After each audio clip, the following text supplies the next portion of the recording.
Study IQ IAS, अब तैयारी हुई affordable.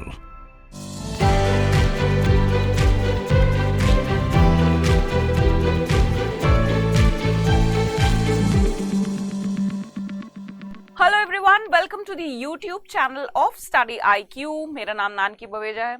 Students, continuing with our series जिसको आप रोज बहुत जोर शोर से अटेंड कर रहे हैं, बहुत मेहनत कर रहे हैं आप रोज।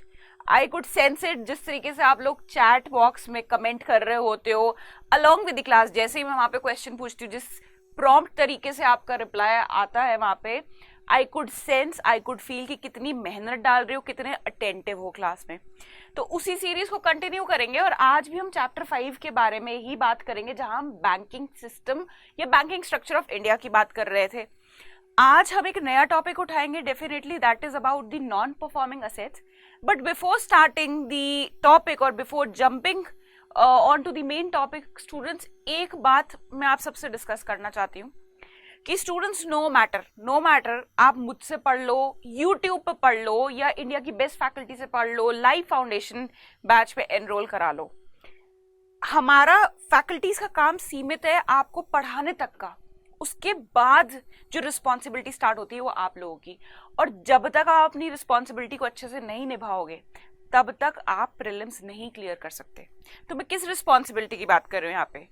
Responsibility of solving the maximum number of questions.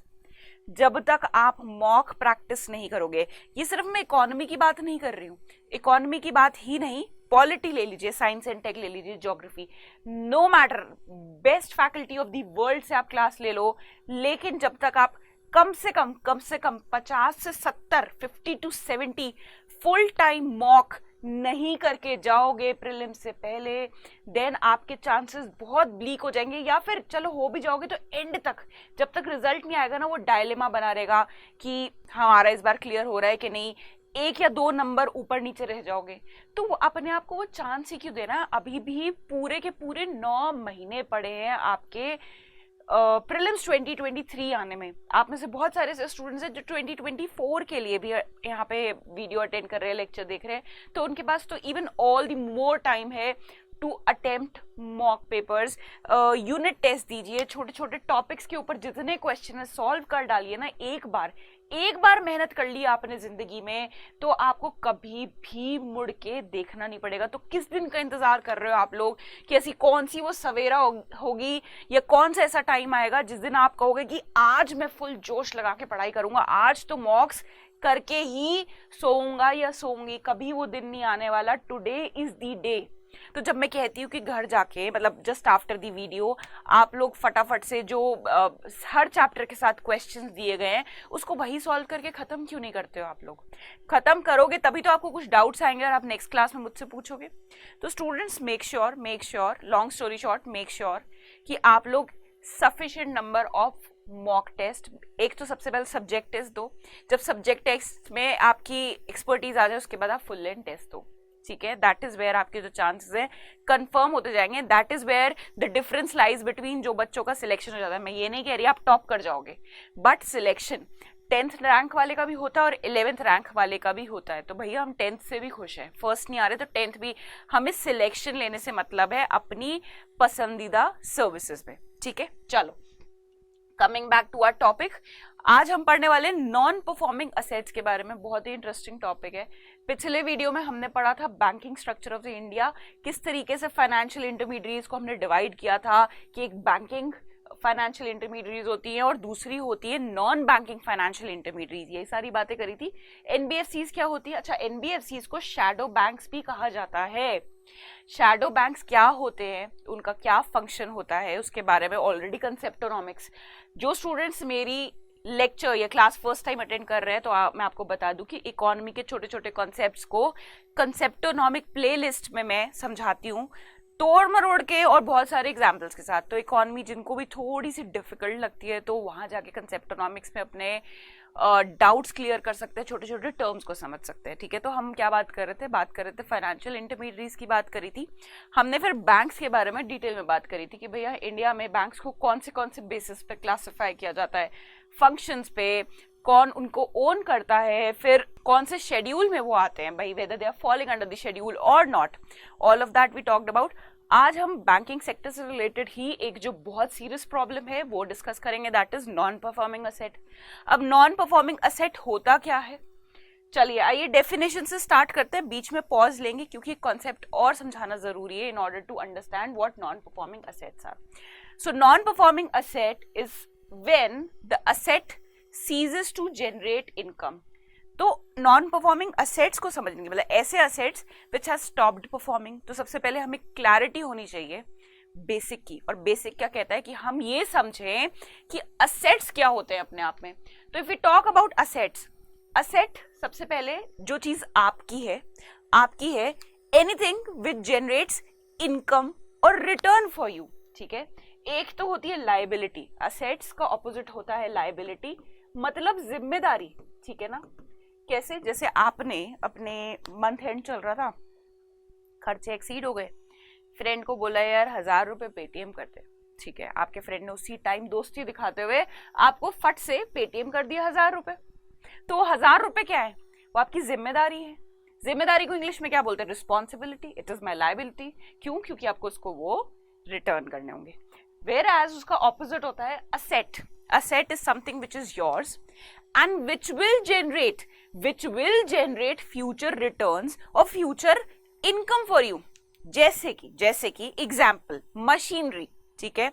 अभी 2 दिन पहले ही मैंने कॉन्सेप्टोनॉमिक्स में नॉन परफॉर्मिंग असेट्स के ऊपर बहुत डिटेल में बात करी थी, तो जिनको अभी भी नॉन परफॉर्मिंग असेट्स ना समझ आए तो कंसेप्टोनॉमिक्स प्लेलिस्ट का नाम है, नॉन परफॉर्मिंग असेट आपको वहां जाके देखना है। चलो, तो हम क्या बात कर रहे थे, हम बात कर रहे थे असेट के एग्जाम्पल की, मशीनरी। तो अब जब हम मशीनरी इंस्टॉल करते हैं तो डेफिनेटली उस पर किसी चीज का प्रोडक्शन करते हैं। मान लीजिए आपने एक मशीनरी खरीद के लाए, उसकी सहायता से कुछ गुड्स बनाए, उस गुड्स को जाके मार्केट में बेच दिया। अब जब आपने वो गुड्स मार्केट में बेचे तो आपको क्या आई, इनकम हुई। तो वो मशीनरी की सहायता से आप क्या कर रहे हो, that machinery is actually helping you to generate income. Simple, कुछ डिफिकल्ट था क्योंकि आधे बच्चे इसी कि जैसे ही कोई नया वर्ड आता है ना, बिकॉज क्या है, इकोनॉमी एक ऐसा सब्जेक्ट है इसमें बहुत सारे नए नए टर्म्स आते हैं, बस नया टर्म आता है आप लोग वहीं कॉन्फिडेंस लूज कर जाते हो कि पता नहीं ये क्या कह रहा है, तभी तो हम कहते हैं इकोनॉमी। बस सारे सब्जेक्ट समझ आ जाते हैं, मैम इकोनॉमिक्स नहीं समझ आता क्योंकि आपने कभी एफर्ट ही नहीं डाला टर्म्स को समझने में। जैसे टर्म्स समझ लिए, ये चीजें तो हम बचपन से देख रहे हैं, मशीनरी रख रहे हैं। जैसे हम गाड़ी लेके आते हैं, गाड़ी फॉर एग्जाम्पल आप गाड़ी ले आए, या चलो हाउस सबके पास होता है, घर होता है। तो बहुत सारे ऐसे लोग होते हैं जिन्होंने घर में एक फ्लोर रेंट पे दिया होता है, तो वो रेंट क्या है, आपके पापा के लिए इनकम है। तो वो क्या कर रहा है घर, it is generating returns for you and your family. तो असेट क्या है, anything which is yours and is generating returns for you. Clear. चलो एक एग्जाम्पल, अगर आप एक एग्जाम्पल देखोगे यहाँ पे क्या लिखा है, कैश कैसे जनरेट कर रहा है रिटर्न। बहुत बार ऐसा होता है कि आपने देखा होगा पापा से लोग पैसे की मदद मांगने आते हैं। पापा कहते हैं हाँ जी ये ले जाओ, कैश पड़ी है मेरे पास, लेकिन आपको उसके ऊपर देना पड़ेगा ब्याज, interest. Now what is that interest? Interest क्या है, इनकम है। इंटरेस्ट क्या है, उसके ऊपर बेनिफिट है, ठीक है। मान लीजिए 1 लाख रुपए आपके पापा से कोई आके ले गया जी, उसके ऊपर पापा ने बोला 7% पे मैं दूंगा, हर महीने मुझे इसके ऊपर ब्याज चाहिए 7% से। जो 1 लाख के ऊपर 7,000 आ रहा है, जो 1 लाख के ऊपर 7,000 आ रहा है, वो क्या है, आपका रिटर्न ही तो है, आपके लिए इनकम ही तो है ना। तो cash is also an asset for us, जो कैश हमारी है that is an asset for us. Similarly banks के पास बहुत सारी कैश होती है, बैंक्स डिपॉजिट एक्सेप्ट करते हैं ना। हमने क्या पढ़ा था कल, फाइनेंशियल इंटरमीडियरीज जब हम पढ़ रहे थे, financial intermediaries are such intermediaries जो क्या कर रहे हैं, they are channelising the funds, they are mobilising the funds. कहां से, जिनके पास सरप्लस है उनसे वो लेते हैं और जिनको जरूरत है उनको वो देते हैं, ठीक है। बीच में क्या हो रहा था, बहुत सारा कैश आ गया, ठीक है ना, उसी कैश को कन्वर्ट करके तो वो लोन की तरह दे देते हैं। तो एक्चुअली बैंक क्या कर रहा है, वो जितनी कैश है उसके पास उसका असेट है, ठीक है ना। अब वो लोगों को एज अ लोन दे रहा है, क्यों, क्योंकि वो जो लोन दिया है that will generate return for a particular bank. चलो आओ लिख लेते हैं। कुछ स्टूडेंट्स जिन्होंने कल का लेसन या कल का लेक्चर नहीं अटेंड किया, अभी समझ आ जाएगा। बैंक्स है, बैंक्स के पास बहुत सारी कैश होती है, ठीक है ना। कैश वो देती है लोन की तरह, लोन के ऊपर आता है इंटरेस्ट। तो इंटरेस्ट क्या है? इंटरेस्ट इनकम है बैंक के लिए। तो बैंक के लिए कैश क्या हो गया? बैंक के लिए कैश हो गया असेट। क्यों हो गया असेट? क्योंकि अभी हमने पढ़ा था, just now we read that anything that is generating return for us in future is asset for us। तो बैंक के लिए कैश क्या है? it is an asset for the bank। कुछ कंफ्यूजन है, मुझे तो लगता ही नहीं इसमें कुछ टिपिकल बात थी, कोई टफ बात थी। जबरदस्ती हवा बनाई हुई है कि इकोनॉमिक्स टफ है। एक हवा चला दी है सारे बच्चों ने, इकोनॉमिक्स टफ है। क्या टफ था इसमें? असेट समझ लिया ना। अभी 1 मिनट में नॉन परफॉर्मिंग असेट भी समझ आ जाएगा। चलो, नॉन परफॉर्मिंग असेट की डेफिनेशन क्या है? Any asset which has stopped generating returns for us. Machine थी, खराब हो गई, इट हैज स्टॉप्ड परफॉर्मिंग, तो मेरे लिए वो क्या है? नॉन परफॉर्मिंग है। लेकिन जो नॉन परफॉर्मिंग असेट को हम यूजुअली यूज करते हैं, it is used in banking terminology, ठीक है। तो जब वो कैश जो एज अ लोन दी थी, कैश कब जनरेट कर रही है रिटर्न? जब हमने उसको लोन पे दिया था, ठीक है ना। ऑल्सो आप कहोगे मैम कैश को इन्वेस्ट भी तो कर सकते हैं। हम कैश को इन्वेस्ट भी तो करते हैं, तो भी तो रिटर्न आते हैं हमारे पास। बिल्कुल सही, कोई डाउट ही नहीं है उसमें। जैसे ही कहीं भी आप उसको इन्वेस्ट कर रहे हो, अगर आपके लिए वो रिटर्न जनरेट कर रहा है तो आपके लिए असेट है। जैसे कि जो पढ़ रहे हो आप मेरे से रोज, चैट बॉक्स में कमेंट कर रहे हो, मेहनत डाल रहे हो, क्या कर रहे हो आप? गेन, आप अपने लिए असेट क्रिएट कर रहे हो। कैसे? Knowledge is an asset for you, because future में जाके यही नॉलेज जो है आपके लिए क्या करने वाली है? रिटर्न्स जनरेट करने वाली है। कोई ऑफिसर बन जाएगा, किसी की कहीं बहुत बढ़िया नौकरी लग जाएगी, तो ये क्या जनरेट करेगा आपके लिए? रिटर्न्स जनरेट करेगा। तो knowledge is what? Knowledge is an asset, right. Intangible है, दिखती नहीं है, समझ नहीं आता शुरू में। कैश तो क्या दिख जाती है तो समझ आता, अच्छा ये असेट है। असेट ऐसा नहीं है, असेट ऐसा नहीं है कि सिर्फ टैंजिबल होगा जिसको आप देख सकते हो, छू सकते हो। असेट इंटैंजिबल भी हो सकता है। एग्जाम्पल, नॉलेज जो आप ले रहे हो। चलो, सो कैश की बात कर रहे थे, कैश दिया बैंक ने लोन में। अब इस लोन पे आना चाहिए था इंटरेस्ट, ठीक है। मान लीजिए जिसको लोन दिया था वो मुकर गया, मैं नहीं दे रहा इंटरेस्ट, कर लो जो करना है। तो अब इस कैश ने, जो ये असेट था, इट हैज स्टॉप्ड परफॉर्मिंग। क्यों मैं इतना टाइम दे रही हूँ इस पर्टिकुलर कॉन्सेप्ट पे, आगे नहीं बढ़ रही हूँ? क्योंकि एक बार ये समझ आ गया ना बाकी चीजें, तो फिर थ्योरी है वो तो समझ आ ही जाएगी, वो तो पढ़ लोगे आप, ठीक है। अब इस लोन पे मना कर दिया भाई साहब ने, हम नहीं इंटरेस्ट दे रहे, ठीक है, जो करना कर लो। तो now this cash has stopped generating returns for us, it has stopped performing. So अब ये क्या है मेरे लिए? It is a non performing asset for me. So what is non-performing asset? Any asset when it ceases to generate income, तो वो बन जाती है नॉन परफॉर्मिंग असेट। बैंक्स के केस में जब वो लोन देते हैं या एडवांसेस, लोन्स एंड एडवांसेस मतलब किसी को एडवांस देना to the borrowers, when the borrowers stop making interest payments और प्रिंसिपल पेमेंट्स, तो वो हो जाता है नॉन परफॉर्मिंग असेट। तो क्या अब आपके दिमाग में क्वेश्चन आना चाहिए कि मैम मान लीजिए कि 1 जनवरी 2022 को मैंने लोन लिया, ठीक है, मेरी फर्स्ट ड्यू इंस्टॉलमेंट थी 2 फेब 2022, वो तो मैंने दी। 2 मार्च को जो मुझे इंस्टॉलमेंट देनी थी, 2 मार्च को जो इंस्टॉलमेंट देनी थी वो मैंने नहीं दी। क्या मैं जिस दिन इंस्टॉलमेंट नहीं दूंगा मैं उसी दिन नॉन परफॉर्मिंग असेट कहलाया जाऊंगा? ठीक है ना। या बैंक उसी दिन मान लेगी, मान लीजिए बैंक ने लोन दिया था राहुल को, बैंक ने लोन दिया राहुल को 1 जनवरी 2022, तो राहुल ने फेब मंथ की तो इंस्टॉलमेंट दी, जब मार्च आया उसने नहीं दी और बोला मैं नहीं दे पाऊंगा, मुझसे ना हो पाई, ठीक है।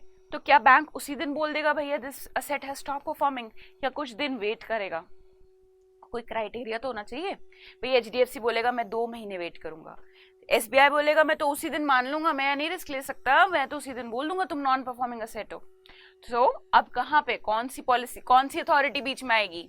Central bank of the country बीच में आई। उन्होंने बोला नहीं नहीं, let's come to a common grounds, let me define कि भाई कितने दिनों बाद, कितने दिन तक इंस्टॉलमेंट या प्रिंसिपल अमाउंट या इंटरेस्ट अमाउंट पेंडिंग रहेगा तो हम उसको बोलेंगे non performing asset. It is still 90 days. 3 महीने नहीं, 90 डेज. कंफ्यूज नहीं हो जाना है. अगर एग्जाम में 3 मंथ्स लिखा गया तो नहीं, इट इज 90 डेज.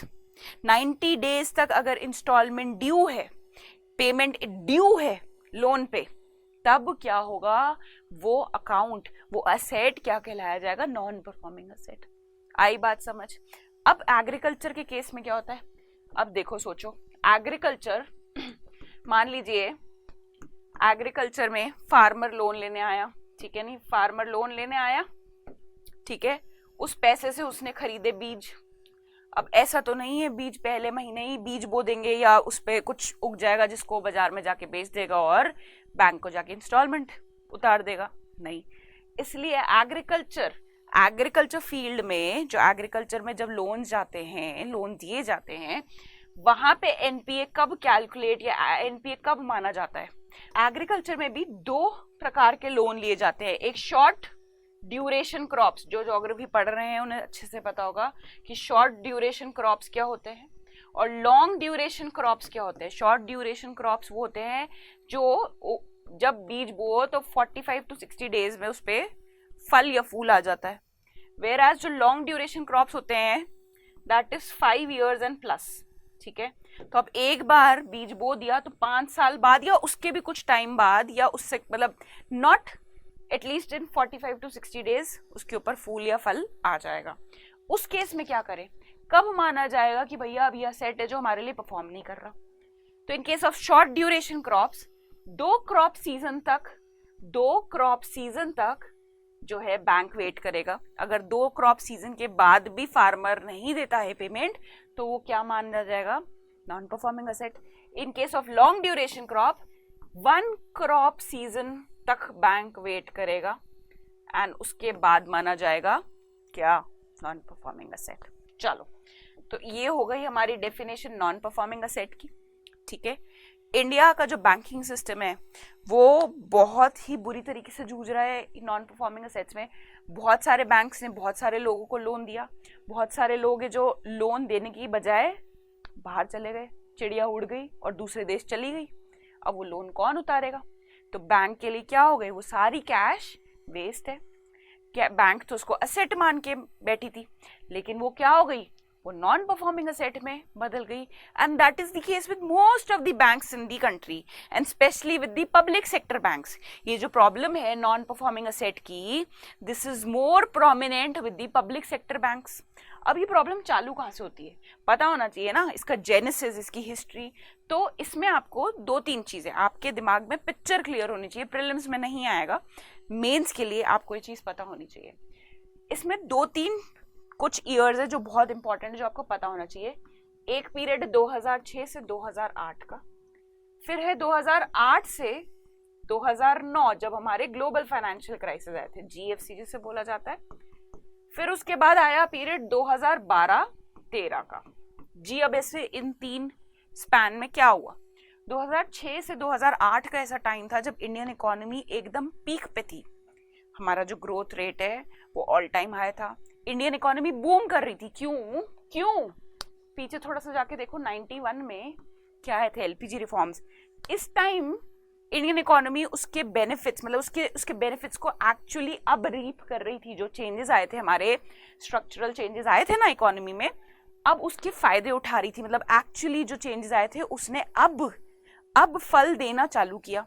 तो इंडियन इकोनॉमी चल रही है एकदम पीक पे. ठीक है. जितने भी प्रोजेक्ट्स चल रहे हैं वो एकदम और एकदम बढ़िया तरीके से चल रहे हैं, टाइमली कंप्लीट हो रहे हैं. अगर कोई लोन ले रहा है कोई कंपनी, कोई फैक्ट्री ओनर, तो वो एकदम ड्यू टाइम पे, एकदम बराबर से लोन की रीपेमेंट कर रहे हैं. ठीक है. तो लोन की एकदम बराबर रीपेमेंट हो रही है. क्यों भैया, बिजनेस एकदम बढ़िया चल रहा है, धंधा एकदम बढ़िया चल रहा है, तो फिर दिक्कत क्या आ रही है. ठीक है. रीपेमेंट हो रही है. तो एक ट्रस्ट फैक्टर बिल्ड हो गया बैंक्स में कि भाई जिस कंपनी ने लोन लिया था, भैया हमारी तो पेमेंट आ रही है, बहुत बढ़िया लोग हैं ये. अब 2008-9 में यूएस इकोनॉमी में हो जाता है सब प्राइम लेंडिंग क्राइसिस, जिसको बोला जाता है ग्लोबल फाइनेंशियल क्राइसिस. हुआ, इसका ओरिजिन यूएस से था. लेमन ब्रदर जो बैंक था वो क्रैश कर गया था, ठीक है। लेकिन इसका जो इम्पैक्ट है वो ऑल ओवर वर्ल्ड की इकोनॉमीज पे आया। लेकिन थैंकफुली जो इंडियन इकोनॉमी थी उसका साउंड फाइनेंशियल सिस्टम और उसकी पॉलिसीज थी कि भाई इंडिया पे इसका दुष्प्रभाव नहीं पड़ा, इंडिया पे इसका इम्पैक्ट बुरा नहीं पड़ा, इंडियन इकोनॉमी काफी रेजिलिएंट थी। तो वो ये टाइम तो निकाल गई कि भाई इंडिया वाज सेव्ड। रीजन क्योंकि हमारी बहुत अच्छी फाइनेंशियल पॉलिसीज थी, मॉनेटरी पॉलिसी बहुत रेजिलिएंट थी, तो इंडिया झेल गई।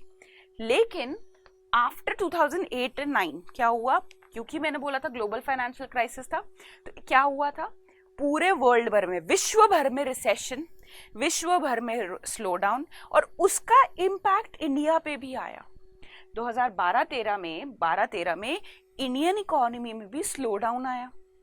तो अब गवर्नमेंट को कुछ तो स्टेप्स लेने पड़ेंगे। गवर्नमेंट ने फोन किया आरबीआई को बोला कुछ करो भैया, रिसेशन को मतलब इकोनॉमी को रिवाइव करो। तो आरबीआई ने इंस्ट्रक्शन दिए कि जो आप लोन दे रहे हो तो उस टाइम लोन लेते हुए देना होता है कोलेटरल, ठीक है ना। तो लोन लेते हुए देना होता है कोलेटरल। बहुत ज्यादा दिमाग मत लगाओ कोलेटरल पे। कोलेटरल में जो भी असेट आ रहा है, कोलेटरल में जो भी असेट आ रहा है, या चलो आप ये भी छोड़ो, इतना दिमाग ही मत लगाओ, अभी तो हम एनपीए पे बात कर रहे हैं ना। मतलब लोन्स बहुत इजी कंडीशंस पे दिए जाने लग गए, ठीक है ना। लॉन्ग स्टोरी शॉर्ट, गवर्नमेंट ने आरबीआई को फोन लगाया, आरबीआई को बोला कि भैया लोन दो, आसानी से दे दो, ज्यादा जिग नहीं करने का, ठीक है। आरबीआई ने बोला, आरबीआई ने बैंक्स को फोन करके सारे उनको बोला कि जो लोन मांगने आए उनको आसानी से दे देना, थोड़ी बहुत फॉर्मेलिटीज पूरी करा लेना, ताकि लोग लोन लेंगे तभी तो जाके स्पेंड करेंगे और इकोनॉमी को रिवाइव करेंगे, ठीक है जी।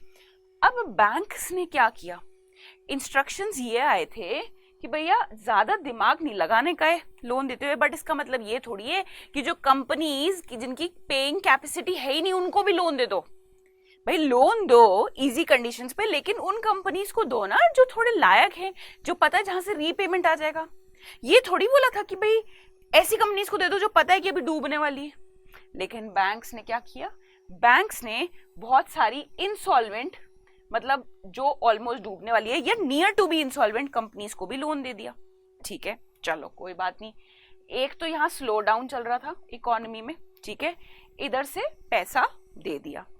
लेकिन साथ साथ ही 2013, चलो इसको यहीं पे लिख लेते हैं, 2013 अराउंड, ये सब एक साथ ही चल रहा है ये पूरा टाइम, 2013-14 अराउंड क्या हो रहा है, स्लो डाउन चल रहा है। लोन तो मिल गया है हमको, ठीक है ना, लेकिन अब हमसे रीपे नहीं हो रहा है लोन, रीपे नहीं हो रहा है क्योंकि डिमांड ही नहीं है मार्केट में, बिजनेस ही ठप पड़ा है। तो अब क्या होने लग गए, डिफॉल्ट होने लग गए क्योंकि रीपेमेंट नहीं हो रही, ठीक है, कोई बात नहीं। अब क्या हुआ, बैंक्स ने क्या किया, rather than emphasizing on repayments, उन्होंने बोला भैया तुम नहीं दे पा रहे हो ना इंस्टॉलमेंट, कोई बात नहीं, और लोन पकड़ लो, और लोन ले लो हमसे, ये लोन ले लो और इसी से पुरानी वाली किस्त उतार देना। भाई ये क्या बात हुई, वही तुम पहले ही किस्त नहीं दे पा रहे हो, तो अब बैंक क्या कह रहा है, आप ये लो और पकड़ो लोन, और इस लोन से वो पहले वाला लोन उतार देना। एक्चुअली क्या होना चाहिए था, ये पैसा तो हो गया था, ये तो डूबत हो गया था, दिस वाज बैड डेट्स, ये पैसा तो गया। लेकिन बैंक ने इसको बैड डेट्स कंसीडर करने की बजाय क्या बोला, ये और लोन पकड़ लो और ये इसको क्लीन कर दो। तो भैया बैंक की कंपनीज ने बोला ठीक है कोई बात नहीं, लेकिन कहीं तो लॉस को हमको रजिस्टर करना पड़ेगा ना, तो लॉस रजिस्टर किया नहीं।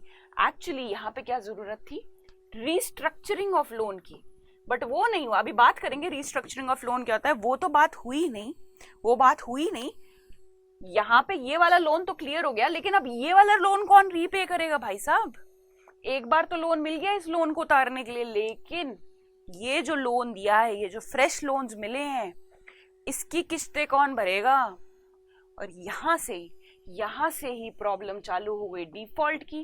कंपनीज ने बोला हमारे पास पैसा नहीं है इंस्टॉलमेंट देने के लिए, इंटरेस्ट देने के लिए, और बैंक्स की बैलेंस शीट में क्या प्रॉब्लम क्रिएट हो गई कि असेट्स तो दिख रहे हैं भाई, बैलेंस शीट होती है ना, यहाँ लायबिलिटी होते हैं, यहाँ असेट्स होते हैं, असेट्स बहुत सारे 2000 करोड़ के, पर वो उसके आगे क्या लिखा है छोटा छोटा, भैया ये एनपीए हैं, असेट्स हैं लेकिन ये परफॉर्म नहीं करते हैं।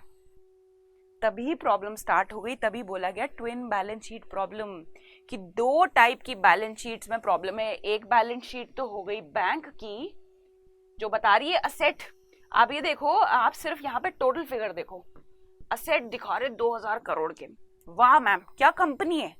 अरे भैया कैटेगरी तो देखो कौन से असेट हैं जो परफॉर्म ही नहीं करते मेरे लिए। तो ये हो गई एक बैलेंस शीट, और दूसरी बैलेंस शीट हो गई कंपनीज की, जहां पे लाइबिलिटी में खड़ा है 2000 करोड़ रुपए जो यहाँ लोन पे लिया था। तो उस टाइम के जो गवर्नर थे रघुराम राजन ने बोला ये जो बैलेंस शीट है इनको क्लीन करो, एनपीएस रजिस्टर करो, इनको क्लीन करो, इनको निकालो अपने बैलेंस शीट में से, और लोगों को ट्रू पिक्चर दिखाओ, जनता को ट्रू पिक्चर दिखाओ। जनता जवाब मांग रही है, उनको बताओ कि एक्चुअल में जो आपके असेट्स एंड लायबिलिटीज है वो कितने हैं। तो ये पूरी स्टोरी है एनपीए प्रॉब्लम की हमारे कंट्री में। तो 2016-17 ये आपको किताब में नहीं मिलने वाला, किताब में ये लिख लेना, मेंस में बहुत इंपॉर्टेंट है, ये पूरी आपके दिमाग में स्टोरी लाइन क्रिएट हुई होनी चाहिए। 2016-17 में देयर वाज अ टाइम कि हमारे देश में जो एनपीएस हैं specially in the public sector banks, क्योंकि पब्लिक सेक्टर बैंक्स में क्या चलता है, पॉलिटिकल नेक्सस, कि भाई मेरा लोन पास करा दे, बड़े बड़े इंडस्ट्रियलिस्ट फोन करते हैं, ठीक है ना, कि बिना किसी बात के या बिना किसी पेपर फॉर्मेलिटी के मेरा लोन पास हो जाना चाहिए, क्योंकि वो फंडिंग देंगे ना जब इलेक्शन आएंगे। तो सबसे ज्यादा पब्लिक सेक्टर बैंक्स में क्या पीक कर गए, नॉन परफॉर्मिंग असेट्स जो परफॉर्म करना छोड़ चुके हैं। तो ये है पूरी हिस्ट्री, ये ना आप बना लेना इसको, एक्चुअली ये आपके नोट्स में होना चाहिए, ये आपके दिमाग में पिक्चर क्लियर होनी चाहिए as a UPSC aspirant, and even if not UPSC aspirant आपको पता होना चाहिए कि जो हमारा बैंकिंग स्ट्रक्चर है देश का, क्योंकि बैंक में खाता तो अपन सब खुलवाते हैं, क्यों ऐसा है कि जो इंटरेस्ट रेट है वो बहुत ज़्यादा हाई है, या क्यों हमें इतनी फॉर्मेलिटीज पूरी करनी पड़ती हैं, क्यों एक KYC know your customer form भरना पड़ता है। कोई लॉजिक होगा ना, ऐसे थोड़ी है कि अचानक ही फॉर्म ये भी भर दो, नहीं, राइट? आपको चीज़ों का लॉजिक, पीछे की स्टोरी पता होनी चाहिए। तो ये है स्टोरी उसकी। तो मेक श्योर किताब में है ये चीज़, लेकिन कंसाइज फॉर्म में, ठीक है। मैंने आपको बहुत इलैबोरेटेड फॉर्म में ये चीज़ पढ़ाई है कि ये किस तरीके से जो एनपीए प्रॉब्लम है 2016-17 में पीक कर गई, 2017 में भी बढ़ी, 2018 के बाद जाके जो हमारे एनपीएस हैं पब्लिक सेक्टर बैंक के और प्राइवेट सेक्टर बैंक के नीचे आने चालू हुए, ठीक है। चलो ये हो गया। अब हम चलते हैं क्लासिफिकेशन ऑफ एनपीएस, किस तरीके से जो नॉन परफॉर्मिंग असेट्स हैं उनको हम फर्दर क्लासिफाई कर सकते हैं, ठीक है। तो पहले क्या था कि भैया 90 दिन तक तो बैंक वेट करेगा कि अरे पैसे आ जाएंगे, शायद आ जाएंगे, नहीं आए, फटाफट से उस असेट को बना देते एनपीए। चलो ठीक है, अब क्या, what next? an asset which remains NPA for less than or equal to 12 months। अब आप NPA बन चुके हो, अब आपको नई उपाधि दी जाएगी। अब आपको NPA बने, आप NPA आपके नाम के आगे जुड़ गया है, और NPA बने आपको 1 महीना और मैक्सिमम 12 महीने हुए हैं, मतलब 12 महीने से कम हुए हैं ये और 1 महीने से ज्यादा है, तब आप उस दौरान क्या कहलाए जाओगे? आप सब स्टैंडर्ड असेट कहलाए जाओगे। आप कौन? आपका जो अकाउंट था, मान लीजिए HDFC है, HDFC ने लोन दिया था नानकी को, नानकी ने लोन वापस नहीं किया, तो ये जो लोन अकाउंट था मेरा, ये कैटेगराइज कराया जाएगा पहले एज अ एनपीए, ठीक है। अब मैं एनपीए हो चुकी हूँ, एनपीए बने अभी 1 महीना हुआ है, लेकिन 12 महीने से ऊपर क्रॉस नहीं हुए हैं, तो मैं क्या कहलाई जाऊंगी? सब स्टैंडर्ड असेट, ठीक है। कौन? ये जो मेरा लोन अकाउंट है, पर्सनली मुझे फोन करके नहीं एड्रेस करेंगे, मेरे लोन अकाउंट की बात कर रही हूँ मैं, चलो ठीक है। उसके बाद डाउटफुल असेट, ठीक है ना। अब सब स्टैंडर्ड असेट की उपाधि मिल गई है, an asset which remains in the above category for 12 month. अब मैं सब स्टैंडर्ड बन गई हूँ, ठीक है ना, और अब मैं 12 महीने तक सब स्टैंडर्ड की कैटेगरी में हूँ, तो मैं क्या कहलाई जाऊंगी? Doubtful asset. क्यों डाउटफुल? क्योंकि अब बैंक को डाउट हो रहा है कि कुछ भी कर लो पैसा तो वापस नहीं आने वाला। That is where I will be termed as who? My loan account will be termed as doubtful asset. चलो लास्ट में एक कैटेगरी होती है लॉस असेट, जब बैंक हाथ खड़े कर देती है कि नहीं आने वाला यहाँ से पैसा, इसको लॉस मान लो और इसको असेट रिकंस्ट्रक्शन कंपनी को दे दो। अब असेट रिकंस्ट्रक्शन कंपनी क्या होती है? असेट रिकंस्ट्रक्शन कंपनी, आज का आप कंसेप्टोनॉमिक्स देखोगे तो वहां पे मैंने बहुत डिटेल में समझाया हुआ है as to what asset reconstruction companies are. तो डू नॉट फॉरगेट कि आप क्लास के बाद या क्लास के बीच में तो क्या जाओगे अभी छोड़ के, बात कर रहे हैं हम, तो क्लास के बाद असेट रिकंस्ट्रक्शन कंपनीज क्या होती हैं उसको देखना, ठीक है। चलो, लॉस असेट, तो अब क्या है, बैंक बोलती है हमारे बस का नहीं है, ये तो डूबत है, इसको बेच दो। असेट रिकंस्ट्रक्शन जाने कि क्या करना है इस अकाउंट का। So that is what is the categorisation. अब हमारे को क्या पता होना चाहिए कि what are the steps taken by the government to tackle the crisis of NPA. क्योंकि भाई बहुत बड़ी प्रॉब्लम है। कैसे बहुत बड़ी प्रॉब्लम है? बैंक के मेजॉरिटी ऑफ द असेट्स कहाँ अटके हुए हैं? असेट्स दिख रहे हैं लेकिन वो नॉन परफॉर्मिंग है, परफॉर्म ही नहीं कर रहे, they are not generating returns for us. तो गवर्नमेंट को इंटरवीन करना पड़ेगा। तो गवर्नमेंट ने एन नंबर ऑफ मेजर्स लिए। तो ये आपकी बुक में 83 नंबर पे काफी क्लियरली यहाँ पे मेंशन्ड है कि tackling of NPA crisis in India, सबकी डिटेल्स मेंशन्ड है। हम एक एक को डिस्कस नहीं करेंगे, एक जस्ट ब्रॉड ओवरव्यू लेंगे एज टू क्या स्टेप्स लिए गए थे, फिर आप किताब में पढ़ सकते हैं। जिनके पास किताब नहीं है, ऑर्डर करना चाहते हैं, तो उनको कहाँ जाना होगा? उनको जाना होगा फ्लिपकार्ट पे या अमेजोन पे। घर बैठे किताब आ जाएगी, कहीं आपको किसी स्टेशनरी या बुक शॉप जाके ढूंढना नहीं होगा। किताब की जो कीमत है 425 रुपये है। आई वुड बी ग्लैड कि आप, जब मैं पढ़ा रही होती हूँ तो आप किताब खोल के बैठे। That is what I would want कि आप बैठे और वहीं पे चीजें नोट डाउन कर ले। चलो, अब हम बात कर रहे थे क्या क्या स्टेप्स लिए थे गवर्नमेंट ने। First step, date recovery tribunal. एक ट्रिब्यूनल बना दी कि जब भी किसके लिए, जब भी कोई डिफॉल्ट करता है तो डेट को रिकवर करने के लिए एक ट्राइब्यूनल बना दी by the name of debt recovery tribunal. अब आप जाओ वहां पे तारीख लो, कभी तो आपके पैसे लौट के वापस आएंगे, ठीक है। चलो, corporate debt restructuring. Debt restructuring, मैंने आपको बोला था रिस्ट्रक्चरिंग के बारे में बात करेंगे कि रिस्ट्रक्चरिंग होता क्या है। तो स्टूडेंट्स, मान लीजिए मैंने लोन लिया 10 लाख रुपए का, उस पर मुझे ब्याज देना है 7% से, और मैंने बोला है 5 साल में मैं लोन, मतलब मेरा टेन्योर जो है लोन का 5 साल है। When I talk about restructuring, in restructuring क्या होता है, बैंक के साथ रीनेगोशिएट होते हैं टर्म्स। बैंक को समझ आ रही है कि भैया ये पर्सन नहीं लौटा पा रहा है लोन। एक तो होता है कि चलो भाड़ में जाओ तुम, नहीं, लेकिन बैंक कहती है चलो आओ अपन किसी एक मिडिल पाथ पे आते हैं, हम ये जो रेट ऑफ इंटरेस्ट है ये कम कर देते हैं, अब से 5.5% पे हमें ब्याज दे देना, और ये जो लोन है इसको 8 साल में उतार देना। सो whenever the bank changes the terms and conditions of a loan, तो ये क्या हो रहा है, रिस्ट्रक्चरिंग ऑफ लोन हो रहा है।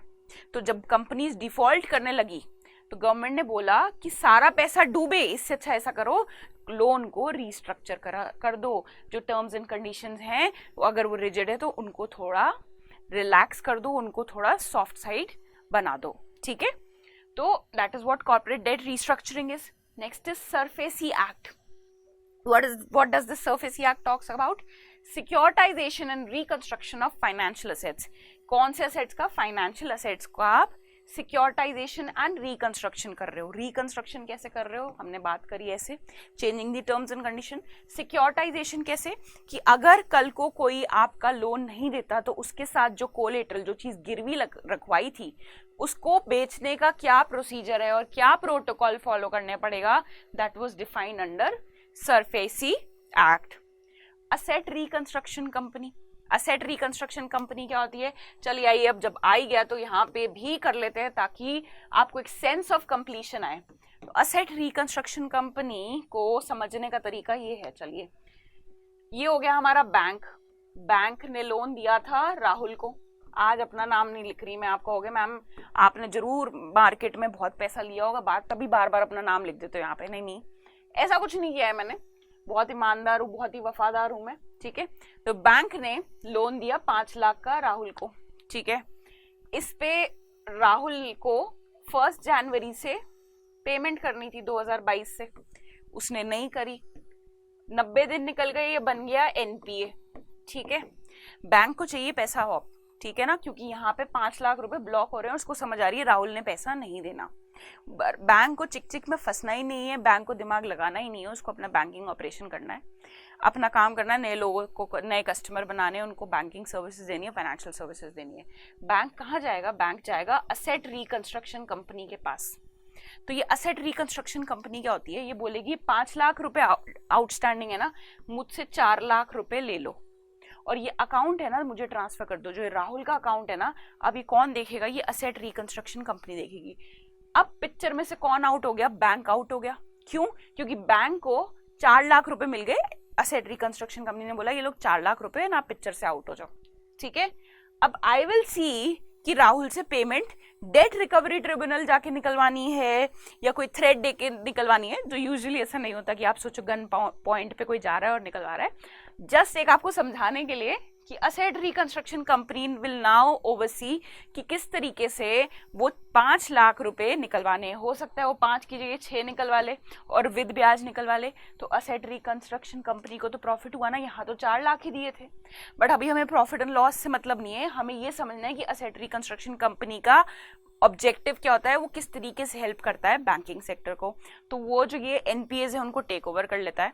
Now they manages these NPS and वो बैंक को पैसा पहुंचा देते हैं। Bank goes out of the picture, उनके पास उनकी कैपिटल आ गई, ऑब्वियसली कुछ कम अमाउंट आया, उनके पास उनकी कैपिटल आ गई and they are doing their core business which is providing banking services. तो असेट रिकंस्ट्रक्शन कंपनी प्रमोट करी गवर्नमेंट ने। मिशन इंद्रधनुष में रिकैपिटलाइजेशन हुआ और इसके कुछ पार्ट्स थे विच इज ABC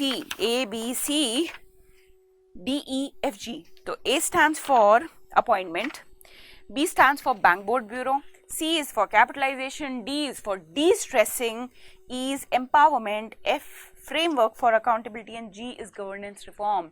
So इंद्रधनुष एक पैकेज लेके आई गवर्नमेंट, जहां पे उन्होंने सोचा भाई हम रिफॉर्म करेंगे बैंकिंग सेक्टर को। तो इंद्रधनुष इज दैट पर्टिकुलर स्कीम। एक इंद्रधनुष वैक्सीनेशन के लिए भी चली थी, उसको कंफ्यूज नहीं करना है। This Indradhanush is for recapitalisation of what, of the banks. ठीक है, चलिए अब इसके बाद next is insolvency and bankruptcy code. क्यों लेके आई ये कोड ये बैंक? क्योंकि जब कोर्ट में जाते थे तो हमें मिलती थी तारीख पे तारीख। भाई अब जिसका पैसा है वो चक्कर लगा लगा के थक जाता था और कुछ नहीं मिलता था, पैसा तो मिलता नहीं था, नेक्स्ट ड्यू डेट जरूर मिल जाती थी। तो इसलिए गवर्नमेंट इनैक्ट किया एक लेजिस्लेशन, एक code bye the name of insolvency and bankruptcy code. और इसमें बोला कि भाई अब से क्रेडिटर्स के पास ज्यादा पावर है and now the case has to be resolved in maximum of 330 days for the timely resolution of such assets, जिसको बोला जाता है डिस्ट्रेस्ड असेट्स। स्ट्रेस में है ये वाले असेट्स, इनका टाइमली रेजोल्यूशन के लिए इंसॉल्वेंसी एंड बैंकरप्सी कोड को इनैक्ट किया गया। And last is bad banks.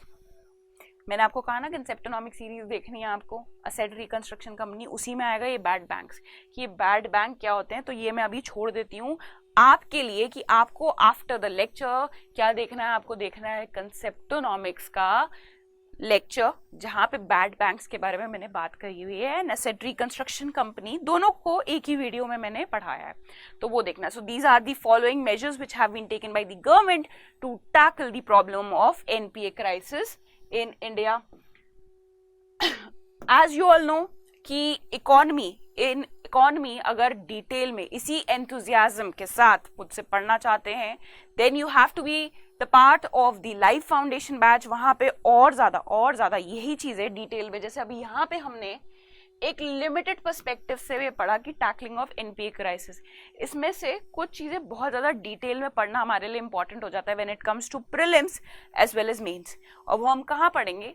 The avenue is live foundation batch. तो अगर आप सोच रहे हैं कि इकोनॉमी किस तरीके से प्रिपेयर करी जाएगी, तो भाई आप जिम्मेदारी मुझ पर छोड़ दो, I will take care of it कि किस तरीके से आपको पढ़ाना है, किस तरीके से आपको एग्जाम्पल्स देने हैं, ताकि आप जब तक प्रीलिम्स के लिए जाओ तब तक आप एकदम ये जो है ना टफ है मैम, नहीं समझ आती है इकोनॉमी, इस चीज को आप बिल्कुल रिप्लेस कर दो अपने दिमाग से। So to join the course you have to use code नान की life and the fees would be 18,999। 22 अगस्त को बैच स्टार्ट हो रहा है। 22 अगस्त को सुबह बैच स्टार्ट हो रहा है, उससे पहले पहले एडमिशन ले लीजिएगा। EMI that is the instalments का ऑप्शन अवेलेबल है, ठीक है ना, जो बच्चे पूरा नहीं पे करना चाहते हैं नहीं कर सकते हैं, प्रोवाइडेड आपके पास क्रेडिट कार्ड होना चाहिए।